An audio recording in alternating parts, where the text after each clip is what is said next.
Hin bitate Umar Bukaariitu bite murteeti yoo si jammar. Abdii jedhama sin jiru mucaan biyya jira.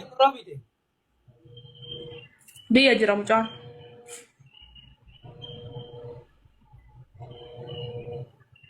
Ijoollee isatti mucaan ijoollee isatti. Asaasa. Eewwa mucaati kabira dhayxeen jaartii isiitiin saayibaa gaafa sira waraana. Ana kenna ten dubbadha na himatte na fakkaate as keessa jira haadha manaa dhiifama. Hingeeffamne sagalee isiin natti ergite isin dhageessisa. Gaafii yoo qabaattan gaafadha yesh. Jiloo maawwati qabadhate. Maaki. Taateen kun Riyaaditti moo Makkatti?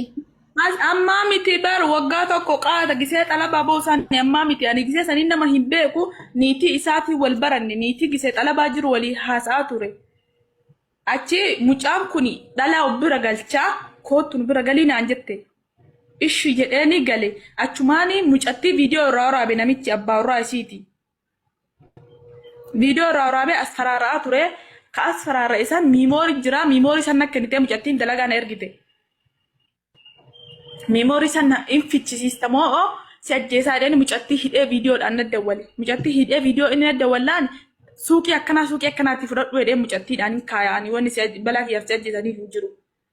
Achuma ishiinaan jettee hoo suuqii dhaqu inni suuqii jira. Ani baay'awaan. Dubbiin kun hangam takka dhugaa fakkaata. Kabajamtootaaf jaalatamtoota keenya gaa waan miidiyaa irratti deemaa jiru argaa jirtanii.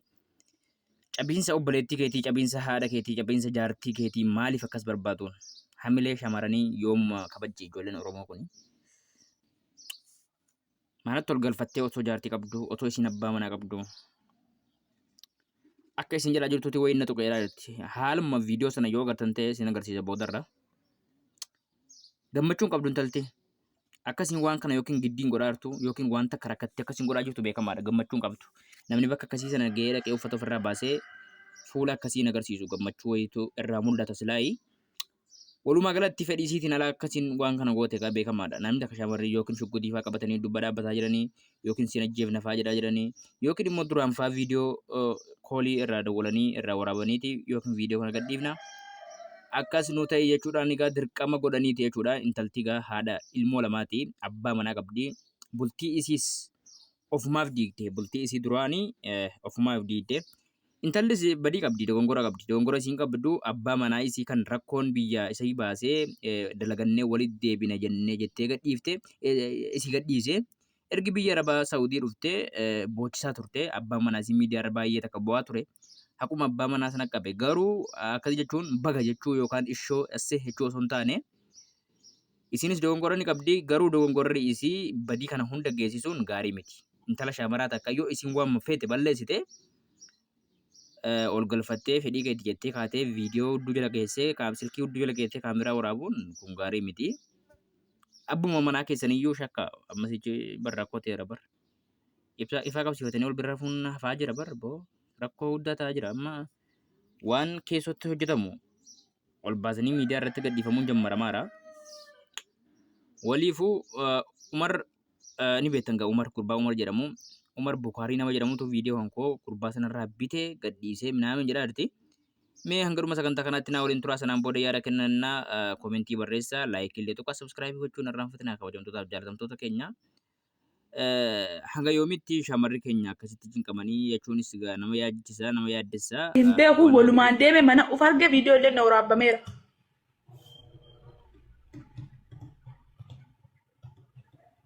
Amma akka isin jedhaa jirtutti ana of hin beeku. Manumatti of argee viidiyoo illee waraabameera. Inni dandeessisi yookaan hashiisha taarsee yookaan dawaa biraa namoonni biyya kana keessatti of eeggannoo godhaa shamarran keenya alaa kulli haal yeroo ammaa kana keessatti hanni bifa kanaan jammaramee jira.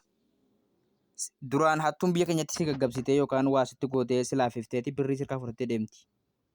Birrii sana guyyaa waa xiqqoo booda yookiin namni walitti buusee argatta yookaan immoo hojjettee bakka buufatta.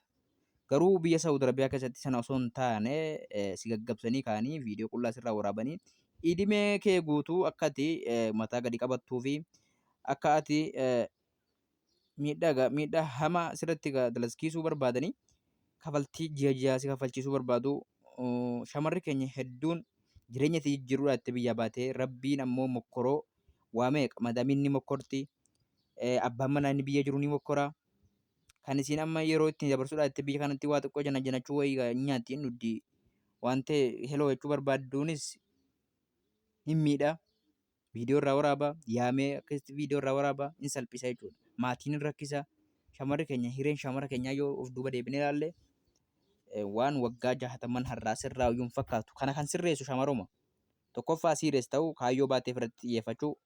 Lammaffaa tokkoof tokko abbaa manaa isii kan isa beeku, kan isii beektu, kan wal beekan, kan maatiin wal beekan, kan safuun duudhaan amantiin tokko ta'an laaltee ejjuniin haasa'u. Amma shamarri keenya irra guddaa bifuma laaltee miidiyaa irratti isanii mataa farratee deemu fataa jedhu kan agarteetuma hiriyaa isii kaanitti hidhattee dhaadachuudhaaf nama akkasiin jana nama akkasii ejjuniin haasaa jettee ejjuniin bakka as keessa faayidaa isin argattu abbaa hiriyaadhuma sitti ergitee nama akkasiin janaa jirettee hiriyaan sun wayyoo ni bareeda abbaan manaa keetii kanuma qofa bakka waa biraa faayidaa takka ittiin argattu sanaan booda of feddiguu jammartii inni waraabbata qabriitti isii darba jechuudha of duubaan shamarri keenya irra guddaa wanti kasaraa isii galchee dhiira bareedaa barbaadu akka obboleettii kiyyaa akka gooddinyaa kiyyaa akka hiriyaa kiyyaa sanaan anis dhiira bareedaa fide jetteeti of ajjeefti jechuudha. Akkan isiniin jedhuun shamarran keenya irra deddeebi'ee isinitti himaa bakka hin rafnetti hin muqan. Nama biyya keetii, nama ollaa, nama maatii isaa, nama beektu wajjin hin haasa'i. Yoo akkas hin taane hin haasa'in. Hin haasa'in. Haasaadhuma kanatu booda rakkoodha. Haasaadhuma kana booda hadda maal jedha utuma akka jedhu gara biraatti galcha. Nama beektuu fi nama maatii isaa, fira isaa, abbaa isaa, haadha isaa, safara isaa, biyya isaa beektu akkas hin godhu. Yoo si wajjiniin ciisuu miti akka beekte yaadatee moo viidiyoo siin waraabu. Yoo viidiyoo si waraabe of waraabara jechuudha. Si galee. Amma gurbaan viidiyoo waraabee laxxadee qabatee kanatti iyyuu namni beeku hin jiru. Biyyi isaas gada biyyatti asaata jetti wanumti amma fakkeenyaaf seera biyya Itoophiyaatti silaa biyya isaa maatii isaa bakka isaa beektee namni kun qabamuu hin danda'a. Maaliif yaalee jechaati kun. Shamarri takka waan akkasii godhamtee jiraachuu hin barbaaddu of ajjeesuu barbaaddi. Si galee. Kanaafuu silaa nama bakki isaa beekamu ta'eeti gurbaan har'a ni hidhama jechuudha. Arsiidhuma jechuu malee bakka kana himachuu irraa hin beektu jechuudha. Ijoolleen kun ni qabnaaf jedhanii gidee jarri barbaadan gaafatan bakkuma irraa himtu wallaalte. Yoo barbaade yoo arsii ta'e arsii keessaa arsiin gosa meeqa jira bakka meeqa jira biyya meeqa jira arsii garaagaraa himata jechuudha. Biyya isaa dhugaa sana ni himatu jechuudha. Yoo barbaade yeroo ammaa kanatti ijoolleen wal keessa deddeemti waan ta'eef loqoda garaagaraa beekti. Kan Jimmaa Arsii jedhee sitti himachuu danda'a. Kan Arsii Jimmaa jedhee sitti himachuu danda'a. Kan Harargee Shawaa jedhee sitti himachuu danda'a. Kan Shawaa Wallaggaa jedhee sitti himachuu danda'a jechuudha. Fakkeenyaaf ijoolleen keenya bakka ishiin irratti shawwadamtu ijoollee Arsiitu Baaleedha jettee waan ta'e balleessiti. Ijoollee Baaleetu Arsii jettee waan ta'e balleessiti jechuudha. Keessattuu jechuudha ijoollee komandoo keessatti yoo barbaadan Arsii yoo ta'an maqaa Baaleetiin waa balleessan yoo Baalee ta'an maqaa Arsiitiin waa balleessan jechuudha. Maaliif jarri kun haasaa jiraa loqonni jiraa bifti jiraa walitti dhiyaata waan ta'eef. Galee. Akkasuma Shawaan fi Wallaggaanis yeroo takka wal balleessu irra guddaa miidhaa akkasii kanarraa of eeggachuun gaariidha isinii jechuu barbaada. Keessattuu dhiira hin beekne wajjiniin wanta akka illee hin haasa'inaa hin dubbatinaa hin hojjetinaa.